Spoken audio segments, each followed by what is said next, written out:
होतं की जे स्कूल ठीक करू आमचं आंदोलन आहे उद्या इंडिपेंडन्स डे आपला, तर त्या दिवशी आम्ही सुरू करणार आहे. मी स्वतः उद्या हिंगोलीला माझ्या मूळ गावी जाऊन त्या आंदोलनाची सुरुवात करणार आहे. तिथे जाऊन सरपंचांना मी विनंती करणार आहे की जे काही शाळेमध्ये सध्या फॅसिलिटीज नाहीये त्या कराव्या, स्कूल नीट कराव्या, बेंचेस असले पाहिजे, वॉशरूम असले पाहिजे, चांगले पाणी असली पाहिजे, लाईट आली असली पाहिजे शाळेत.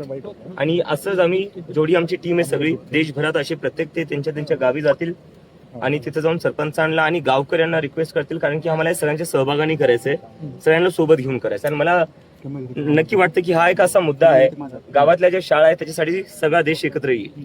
उद्या 15 ऑगस्ट आहे, काय स्वातंत्र्याची परिभाषा आहे? स्वातंत्र्याची परिभाषा माझ्यासाठी तर हीच आहे की जो गावात मुलगा मुलगी शिकतीये, जोपर्यंत त्यांना पूर्ण ऑपॉर्च्युनिटीज आणि फॅसिलिटीज नाही भेटत, तोपर्यंत मला कुठं ना कुठं वाटतं की 80 वर्षानंतरही आपण ते स्वप्न पूर्ण नाही करू शकलो, जे डॉक्टर बाबासाहेब आंबेडकर असो, जवाहरलाल नेहरू असो किंवा महात्मा गांधी असो यांनी पाहिलं होतं. जोपर्यंत आपला देश पूर्ण शिक्षित होत नाही आणि गावापर्यंत शिक्षित नाही होत, तोपर्यंत कुठं ना कुठं ते स्वप्न अपूर्ण राहणार आहे. बरं, आज मुख्यमंत्र्यांच्या उपस्थितीमध्ये तिरंगा रॅली होत आहे, कसं पाहते या रॅलींना?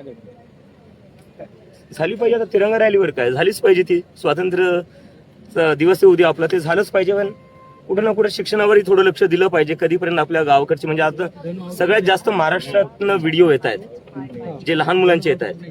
आणि व्हिडिओ काय येत आहेत, मुली म्हणतात 7-7 किलोमीटर दूर जावं लागतं, रस्ता नाहीये. थोडं याच्यावर पण लक्ष दिलं पाहिजे.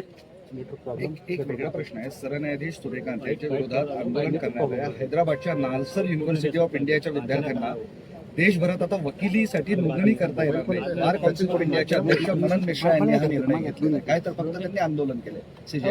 नाही, काल तो आम्ही जेव्हा म्हणलं की आम्ही प्रोटेस्ट करू, त्याच्या एका तासानंतर त्यांनी ते वापस घेऊन टाकलं मागं. अशा पद्धतीचा निर्णय घेणं घेतलं नाही, हे या लोकांची मेंटॅलिटी आहे ना, कुठे ना कुठे एक तानाशाही मेंटॅलिटी आहे की आमचा कोणी विरोध केला तर आम्ही तुम्हाला काहीच करू देणार नाही, तुमचं करिअर आम्ही संपवून टाकू. तर त्याच मेंटॅलिटीने कालचा तो निर्णय घेण्यात आला होता. पण जसं त्यांना दिसलं की लोक संतापले, चिडलेले ना, आता लोक शांत बसणार नाही. अशा प्रकारची जी काही यांची तानाशाही वृत्ती आहे ती याच्या पुढे कोणी सहन करणार नाही.